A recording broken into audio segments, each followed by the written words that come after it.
जानकारी मिल पा रही है कि उनको शो हो रहा था कि उनके अकाउंट से पैसे जो है वो ट्रेडिंग में लग रहे हैं। तो क्या एक फेक प्रोफाइल बनाई गई थी जिसमें इनपुट शो हो रहा था बट आउटपुट कुछ नहीं था? इनके पास से वो सारे एविडेंसेस कलेक्ट किए गए, मोबाइल फ़ोन्स कलेक्ट किए गए, एटीएम कार्ड्स कलेक्ट किए, पासबुक और चेक सीज किए गए, साथ ही साथ एक वैगन आर सीज की गई। तो पासबुक्स को देख के जो अकाउंट नंबर्स का पता चला है। आम जनता को क्या संदेश देना चाहेंगे सर, अगर जो इस प्रकार की शेयर ट्रेडिंग करना चाहते हैं उन्हें किन किन बातों का मुख्य रूप से ध्यान रखना चाहिए? सबसे पहली चीज़ तो शेयर ट्रेडिंग की कुछ रजिस्टर्ड प्लेटफॉर्म्स हैं सेबी द्वारा। इसमें भारत के अन्य राज्यों के भी मामले सामने आए हैं, तो उस पर हम अप्रोप्रिएट माध्यम से उन तक भी हम सूचना पहुंचा रहे हैं और JCCT के माध्यम से सूचना पहुंचा रहे हैं। और कुछ मामलों का पता चला है जो दुर्ग जिले में भी हैं और उसमें भी हम विधिवत कार्रवाई करेंगे। साइबर फ्रॉड एक ऐसा शब्द जो हमारे इर्द गिर्द होता है मगर हमें इसकी जानकारी नहीं होती, और इसको लेकर दुर्ग पुलिस लगातार अनेकों अभियान चला रही है, लोगों को अवगत करा रही है किस प्रकार से लोग साइबर फ्रॉड कर सकते हैं। और इसमें मदद के लिए पुलिस का भी जिक्र किया गया है, जिसमें अपने पासवर्ड को सिक्योर रखना चाहिए, किसी को OTP शेयर नहीं करना चाहिए और तमाम अनजान लिंक पे क्लिक नहीं करना चाहिए। और ऐसी तमाम चीज़ें जो है पुलिस समझाते आ रही है, लोगों को बताते आ रही है। और इसके साथ एक और चीज़ है कि व्हाट्सएप ग्रुप का भरोसा ना करें, मगर लोग ज़्यादा पैसे कमाने के लालच में अनेक प्रकार के व्हाट्सएप ग्रुप में शामिल हो जाते हैं। ऐसा ही एक मामला सेक्टर 6 के निवासी के साथ हुआ, जहां पर व्हाट्सएप ग्रुप के माध्यम से ट्रेडिंग की जा रही थी और ट्रेडिंग के माध्यम से लगभग 24,55,000 रुपये का चूना लगा दिया गया। हमारे साथ CSP सर मौजूद हैं, जानकारी लेंगे किस प्रकार से पूरी घटना हुई। सर, किस प्रकार से बेवकूफ़ बनाकर व्हाट्सएप ग्रुप के माध्यम से पैसे ऐंठे गए? प्रार्थी को व्हाट्सएप ग्रुप पर जोड़ा गया और जोड़कर उसमें बहुत सारे लिंक्स भी शेयर किए गए। उसको एक ट्रेनिंग दी गई, वर्चुअल ट्रेनिंग दी गई। उसमें एक दिख रहा था कि प्रार्थी इन्वेस्ट कर रहा है। प्रार्थी से जब पैसा लिया गया, लेकिन जब प्रार्थी ने पैसा वापस मांगा तो पता चला कि उसके साथ वो कोई इन्वेस्टमेंट नहीं था, बल्कि उसके साथ एक साइबर फ्रॉड हुआ है। तो इसके बेसिस पे फिर प्रार्थी ने FIR कराया और अपराध क्रमांक 318/2024 दुर्ग कोतवाली में पंजीबद्ध किया गया। इसकी विवेचना के दौरान पता चला कि ये पैसा जिन खातों में जा रहा था उसमें से कुछ खाता धारक त्रिवेंद्रम केरला के रहने वाले हैं और वो लोग आपस में टच में भी थे जब उनका CDR एनालिसिस किया गया। इस बेसिस पर ACCU और थाना दुर्ग कोतवाली की संयुक्त टीम द्वारा अभियान चलाकर त्रिवेंद्रम केरला से 4 लोगों को गिरफ्तार किया गया और उन्हें ट्रांजिट रिमांड लेकर दुर्ग में लाया गया। सर, जैसे कि जानकारी मिल पा रही है कि उनको शो हो रहा था कि उनके अकाउंट से पैसे जो है वो ट्रेडिंग में लग रहे हैं। तो क्या एक फेक प्रोफाइल बनाई गई थी जिसमें इनपुट शो हो रहा था बट आउटपुट कुछ नहीं था? एग्जैक्टली ये वही होता है। ये इस तरह का स्कैम होता है कि प्रार्थी को लगता है कि उसका पैसा इन्वेस्ट हो रहा है, लेकिन एक्चुअल में इन्वेस्टमेंट नहीं होता है, बल्कि वो पैसा फ्रॉड के ज़रिए लूटा जा रहा है। सर, शेयर ट्रेडिंग के लिए जानकारी मिलती है कि डीमेट अकाउंट होना अति आवश्यक होता है। तो क्या किसी प्रकार का डीमेट अकाउंट बनवाया गया था या फिर बिना डीमेट अकाउंट के ही ये शेयर ट्रेडिंग चल रही थी? इसमें सिंपल बैंक अकाउंट में एक अकाउंट से दूसरे अकाउंट में पैसा ट्रांसफ़र किया जा रहा था। इसमें कोई डीमेट अकाउंट का इस्तेमाल नहीं किया गया। आम जनता को क्या संदेश देना चाहेंगे सर, अगर जो इस प्रकार की शेयर ट्रेडिंग करना चाहते हैं उन्हें किन किन बातों का मुख्य रूप से ध्यान रखना चाहिए? सबसे पहली चीज़ तो शेयर ट्रेडिंग की कुछ रजिस्टर्ड प्लेटफॉर्म्स हैं सेबी द्वारा। उन्हीं प्लेटफॉर्म्स के माध्यम से ये काम इन्वेस्टमेंट का काम करें। अनऑथराइज्ड जो प्लेटफॉर्म्स हैं उन पर इन्वेस्टमेंट ना करें। साथ ही साथ अलर्ट रहें। इसके जो भी साइबर शेयर ट्रेडिंग तो एक साइबर फ्रॉड है ही, इसके अलावा OTP अपना किसी से भी अननेसेसरली शेयर ना करें।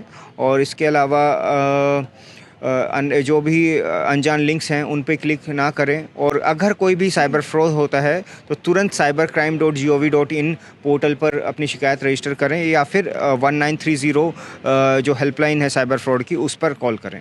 जी, तो ये आपने पूरा मामला जाना किस प्रकार से जो ठग थे, जो लुटेरे थे, वो इन्वेस्ट कराने के नाम पर लूट रहे थे। इन्वेस्ट कराने के नाम पर ना कोई डीमेट अकाउंट बनाना, ना किसी प्रकार की कोई ट्रेडिंग से जुड़ी चीज़ें, सिर्फ अकाउंट से डायरेक्ट टू डायरेक्ट पैसा लेन देन करना और फेक प्रोफाइल बनाकर दिखाना कि उनके पैसे जो इन्वेस्ट हो रहे हैं। और इस मामले में जो 4 आरोपियों को पुलिस ने गिरफ्तार किया, उनका नाम बता दूँ: बी जोई उम्र 26 साल, अनूप नाड़ा उम्र 26 साल, श्री कुमार उम्र 37 साल और अनुराज उम्र 37 साल। ये 4 वो आरोपी हैं जिन्होंने मिलकर इस सारे खेल को रचा और इस शेयर ट्रेडिंग के नाम पर लोगों को बेवकूफ़ बनाया। आज प्रेस कॉन्फ्रेंस के माध्यम से सारे केस की ब्रीफिंग दी गई। क्या कुछ प्रेस कॉन्फ्रेंस में हुआ, आप आगे वीडियो में देखिए। धन्यवाद। ऐसा है कि थाना दुर्ग कोतवाली में अपराध क्रमांक 318/2024 एक पंजीबद्ध किया गया था। उसमें लगभग 24,55,000 का साइबर फ्रॉड हुआ था। उस केस में अभी रिसेंट में हम लोगों ने केरला से 4 लोगों को गिरफ़्तार किया और ट्रांजिट रिमांड लेकर दुर्ग लाया।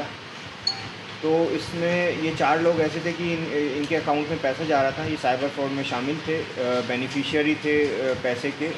और इन लोगों के चारों के नाम हैं बिजॉय, श्री कुमार, अनूप और अनुराज। इन्हें त्रिवेंद्रम केरला से गिरफ़्तार किया गया। और इसमें फ्रॉड इस तरह से हुआ है, जो ऑनलाइन शेयर ट्रेडिंग के नाम पर इसमें फ्रॉड किया गया था। प्रार्थी ईश्वर लाल वर्मा था, जिसको एक व्हाट्सएप ग्रुप पर जोड़ा गया और व्हाट्सएप ग्रुप में पैसा बढ़ाने के लालच में और आईपीओ का लालच देकर, आईपीओ में अत्यधिक गेन का लालच देकर उससे पेमेंट कराया गया। लेकिन जब और प्रॉफिट उसका दिख रहा था, लेकिन जब उसने अपना पैसा वापस मांगा तो उसको पैसा रिटर्न नहीं किया गया और उल्टा और उससे पैसा ले लिया गया। उसको बाद में एहसास हुआ कि उसके साथ चीटिंग हुई है, साइबर फ्रॉड हुआ है। इस पे उसने पुलिस को शिकायत दी और इसमें थाना दुर्ग कोतवाली और एसीसीयू टीम की संयुक्त टीम के द्वारा इसमें एनालिसिस किया गया। बहुत सारे टेक्निकल एविडेंसेस कलेक्ट किए गए। उसके बेसिस पे हमको पता चला कि जो आरोपी लोग हैं जिनके पास पैसा जाता था वो केरला के रहने वाले हैं। तो इसी को देखते हुए हमारी एसीसीयू और थाना दुर्ग कोतवाली की टीम, जिसको टीआई विजय यादव लीड कर रहे थे, वो लगभग 1 हफ्ते तक केरला रहे। उन्होंने वहाँ पर बहुत ही बहादुरी के साथ और बहुत ही समझदारी के साथ केरला की टीम के साथ मिलकर इन चारों लोगों को गिरफ्तार किया और फिर विधिवत रूप से इनको ट्रांजिट रिमांड लेकर दुर्ग लेके आए। ये लोग कब से इस काम को कर रहे थे और छत्तीसगढ़ से और भी कुछ खुलासा हुआ था? इसमें इनके पास से वो सारे एविडेंसेस कलेक्ट किए गए, मोबाइल फ़ोन्स कलेक्ट किए गए, एटीएम कार्ड्स कलेक्ट किए, पासबुक और चेकबुक्स सीज़ किए गए। साथ ही साथ एक वैगनार सीज़ की गई। तो पासबुक्स को देख के जो अकाउंट नंबर्स का पता चला है, उसमें भारत के अन्य राज्यों के भी मामले सामने आए हैं।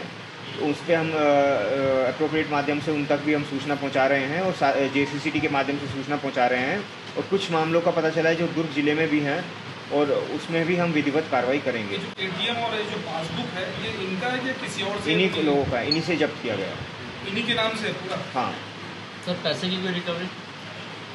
पैसे की रिकवरी जितनी हो सके करेंगे। अभी तो क्या है, अकाउंट पैसा होल्ड पर है बैंक अकाउंट्स में। इनके अकाउंट में है पैसा? हाँ, तो वो होल्ड पर जो पैसा है उसको जैसे कोर्ट ऑर्डर करेगा उस हिसाब से वो रिवर्ट होगा पैसा। सर, ये रहने वाले सेक्टर 6 के, लेकिन दुर्ग में मामला दर्ज हुआ है।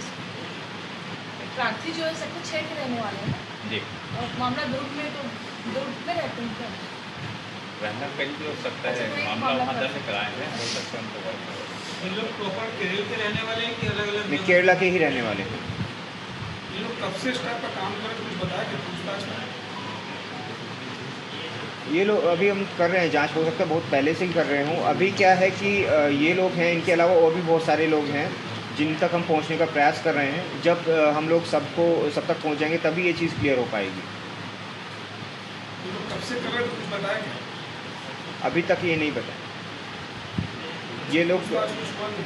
पूछताछ हुआ है, हमने अपने लेवल पे किया है जो ज़रूरी है और कुछ और लोगों का भी पता चला है। और उन लोगों से पूछताछ करने के बाद, बहुत सारी चीज़ों को वेरीफाई करने के बाद ही हम ये लोग कह इनका पाएंगे। कोई बड़ा गिरोह है क्या ये लोग का? हाँ। पूरे भारत में फैला हुआ? मैं इनफैक्ट मैं आपको बताऊं कि हमारे पास लगभग एटीएम्स को और बैंक अकाउंट्स को मिला के लगभग 24 चीज़ें आई हैं। मतलब और इसमें मतलब बहुत सारे पूरे भारत में अलग अलग हिस्सों में साइबर कंप्लेंट्स दर्ज हैं इन्हीं अकाउंट से रिलेटेड कि इन अकाउंट्स में पैसा गया है। जैसे महाराष्ट्र में बहुत सारी कंप्लेंट्स हैं, थाने में है, अहमदनगर में है, राजस्थान में है, इवन वेस्ट बंगाल में भी हैं, हरियाणा, तेलंगाना, जम्मू कश्मीर और इनफैक्ट केरला के अंदर भी हैं।